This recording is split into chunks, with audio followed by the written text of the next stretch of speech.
Hello everyone, Jose J. Garcia with Garcia Home University here. So quick video for you. I am looking to invest in a mobile home park, but apparently it's being sold. So should I go ahead and invest in it? Is there something I should be concerned with, or what should I ask and who can I ask? Okay, that's a good one. That is a good one. Because I've dealt with some of those, not that it was being sold at the time when I was investing, but more so it got sold while I was investing, already during RTOs, rentals, that sort of thing. So, and a good question. A lot of things that can happen, some for the good, the better, some can affect you. So let's break that down. Okay.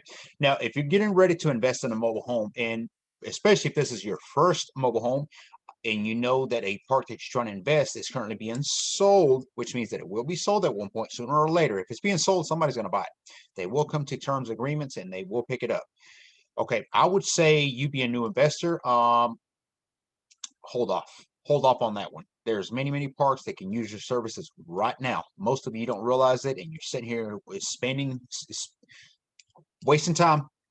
Okay, spinning wheels and doing nothing and trying to get into parks that won't allow you probably ever, and there's many parks that will. So try to reach out to many more.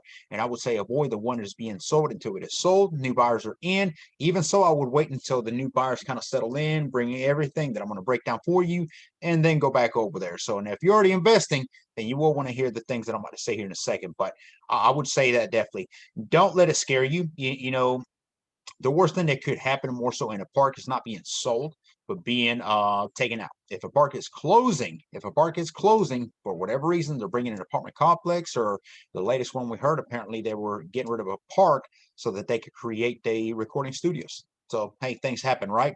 But what happens then is if you are investing or do have investments in that home, in that park, you will have to move your mobile homes. That's the way it works. Okay, you're gonna have to find a piece of land or another mobile home park nearby to take out your mobile homes and put them onto. So those things can happen, and that's the worst case scenario. Somebody buying it, not really too much concern on that, other than, and I go. So, all right, things that can change immediately once it's being sold. Okay, somebody buying a mobile home park is obviously doing it for an investment sense. So you can expect that from a business standpoint that they're going to make changes to the park. One of the first things is rules. Rules may change, some. A lot of parks, especially, not the nicer of, and I say that respectfully, but maybe more like a C, a lower D, that sort of thing. There's obviously not very stiff rules there, or the park would be graded differently. So they allow a lot of things that they shouldn't, and they don't really have a whole lot of management, maybe times even in the park. So that, if somebody's buying it for a true investment, they're probably going to want to clean that up. They're going to want to put a park manager on site all day, every day. Uh, Within rights of ours, of course. But the rules will probably change immediately for the tenants, for the residents there, in a sense. Rules, they'll immediately get more strict on certain things. And of course, they give an extent, 90 days to get the kind of their act together is the way they consider it. I've heard that term used before. So that's one thing. Lot increase can go up. They can give you, again, they're not going to come overnight and immediately say, hey, tomorrow your lot rent is going up. They have to follow rules, regulations within the state, county, community as well, but they can progressively increase. We've seen parks where it was well under rental rate in the areas where they were 500 plus a pad, and this park here was under 300.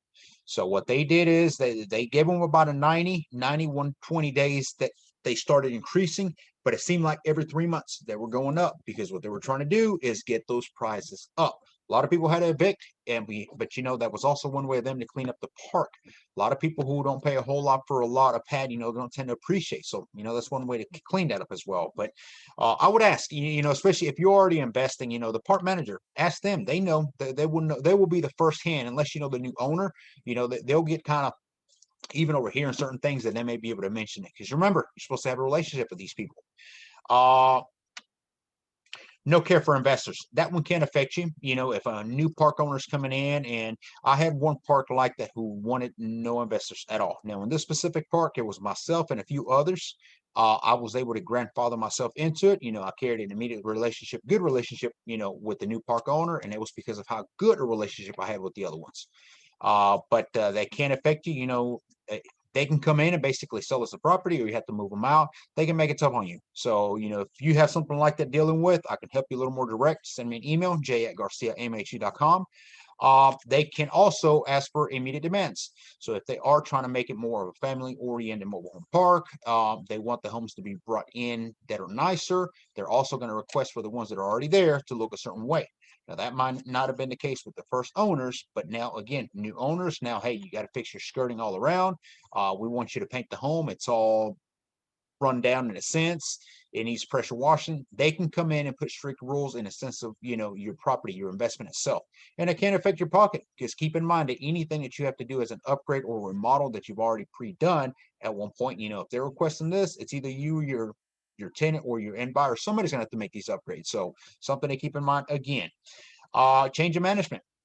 A lot of park owners, when they come in and they take over a new park, they may keep the park management that's already there. To them, that person is an asset, because they already know the park, they know the people, they know, other than new rules that they may bring in and increase of lot rent, they want to keep the people that are already there. But I have seen parks where they don't care for the management that's already there.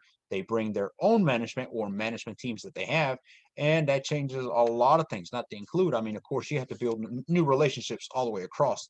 Nothing wrong with that, but it's almost like you're starting over in a sense. So, listing all the above, not all negative things, just things to be on the lookout. My biggest thing with any of that is always be professional, be polite, be for the people, and be for the park owner and the management. Make a win-win-win situation at all times, and you should be fine. Not everybody's easy to deal with, but overall, if you carry yourself professional, polite, people will try to work with you. So, um, that's all I got on that one. Build relationships. Keep building relationships again.